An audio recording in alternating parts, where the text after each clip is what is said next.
this is Popeye on the Atari 5200, and I am playing the original version that was released for that console, but what I discovered is that there is an enhanced version also for the Atari 5200 that was developed by an individual who shared his work on the Atari Age forum, and I'd like to show that to you today. So the first thing to notice is this is Olive Oyl in the current game as we know her. You know, no, not a big deal, she's doing her thing, she's throwing out her hearts. But in the new one, she looks a little bit different. She's a little bit more arcade looking. This is the new Olive Oyl in the enhanced arcade Popeye version. Much, much better. And then this is Brutus. He's kind of, doing his thing in his yellow jumpsuit. He's always kind of looked like that, no big deal. But whoa, look at him now. He's got a new outfit. He's all blue and just loaded with facial hair. Dude could use a shave. The Sea Hag, real quick. Whoa, there she is. Here she is in the new one. She's kind of quick. It's hard to tell what's different there, but supposedly she's different. This is important. Take a look at this. This is Ugly Nasty Baby from the first original version. And then here is the new, nice-looking, adorable, enhanced baby in the new version. Much better. But how does the game actually play? Well, let's go ahead and take a look at Popeye the Arcade version. Looks like we got a new splash screen.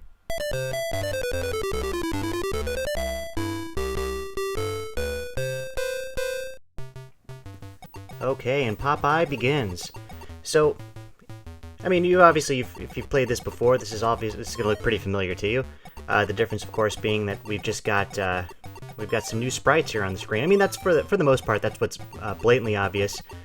But there's actually a little bit of work that's been done to sort of enhance the controls of this game too. It's not as blatantly obvious to me playing, just because I'm playing on an emulator. But grab that. Okay. But yeah, this was actually a really fun game for me when I was a kid, and I could never really figure out why, because it's not as though when I was young I was a huge Popeye fan. In fact, I don't know if I knew anybody was a Popeye fan. If I had to guess what made them want to put this game out, rather, it was because of that movie that came out with Robin Williams in the early 80s. That's the only thing I could think of. Like, it sort of spawned this renewed interest in Popeye. But when this game came out to the arcades, it was actually, initially, it was an intellectual property that was heavily sought out by Nintendo. Nintendo put out the arcade for this game. And apparently the history is that when they were putting together Donkey Kong, what they originally had in mind was putting Donkey Kong together with Popeye characters, but they couldn't actually get the license on the intellectual property, and they couldn't do it, so they put out Donkey Kong with their own unique characters, which of course, obviously went well for them, and the rest is history. But eventually they did get the license for Popeye, and this is the game that they produced, and it was always kind of fun. As an arcade, it was actually kind of a fun game. And then they ported it, obviously, to all these different platforms, Atari being one of them. This is really similar, in fact, almost nearly identical to the gameplay that I experienced on the Atari 8-bit home computer. You're, of course, seeing this on the Atari 5200, the enhanced version, that is. But the gameplay was pretty close to similar, and it was a lot of fun, and I think the reason for that was because it was a well-planned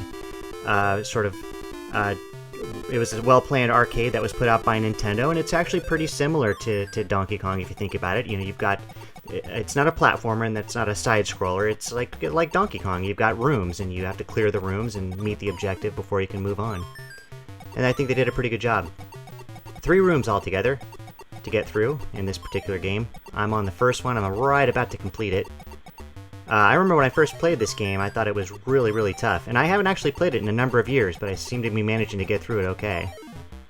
Great game. See, that's the stuff that scares me. He throws those bottles, and I just take off. I used to get brave. I used to sit there and punch through all of them, but, I'm kind of coming back to this after a few years, and I don't want to get cocky, so I'm going to run away. I'm going to run away like any normal coward would do. This level was actually relatively easy for me to get through. I'll show you this in a minute. So you got to grab all these notes, and you grab all the notes to complete the level. Run away, of course.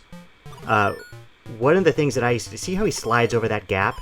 That was one way to kind of keep yourself safe from him. If you punch those bottles like I do, and stay under here, you can actually get through this level relatively easy. Every once in a while he kind of gets wise to you, and he'll run down there and chase after you.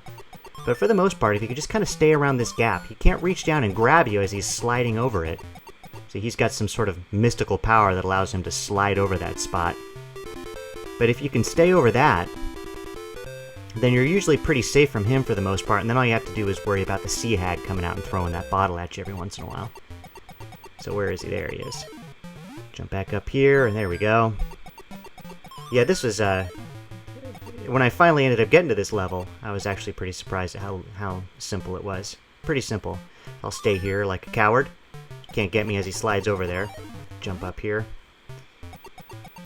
Yeah, there's, I don't know exactly what it is, but if you don't see that, that particular sprite sort of dangling down, then when you jump up, when you jump up on the teeter-totter, you don't actually get up to that top level. See, he's getting smart. He knows what's going on, so he's coming after me now. There we go. He can't get me. Yeah, this level's super quick and super easy. I got one more note, and then I'll be done. These bottles are nothing now. Now that I'm a pro, these bottles are nothing. Yeah, this game, the looks, the sound, everything, it feels exactly the way that it felt on this 5200 instance as it did on the Atari 8-bit home computer. Of course, without these enhanced graphics, you know, obviously Brutus looked pretty different. Sweet Pea looked a lot different, if you recall from earlier in this video. There we go. So my objective here is to pick up all the letters without getting busted and build that ladder. So yeah, there's a lot of similarities between this game and Donkey Kong. You know, you're here to save the damsel in distress. You got this big guy who is kind of after you. It's a lot more. There's a lot more movement than Donkey Kong. It's definitely a different kind of game, but it's still along the same lines and pretty challenging. There we go. Sea Hag is coming after me.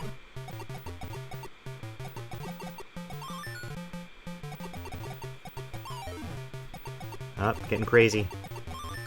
This one, I'm a little bit more manic in this one than I am in the other ones, and I don't have a strategy. I'm just kind of staying on the move. You can't stay still in this game. If you stay still, you're doomed. It's funny, you definitely get used to the new sprites here pretty quick in this enhanced version. It's certainly not distracting at all. The only thing that I would say that I would have liked to have seen, just considering the fact that he's going for a look that's a little bit closer to the arcade, is on this particular level. This particular level on the arcade has a darker background. I don't know if that would have taken anything away if he had made it darker, but it actually does have a darker background. It almost looks like it's close to nighttime. Ooh, I almost got tagged. I did get tagged. Terrible. Alright, moving on. I'm about to finish it anyway here. Anyway, that's Popeye, the 5200 enhanced version. I'll close the video up from here. It's just gonna take me back to the beginning. Anyway, thanks for watching. I'll see you all in the next video.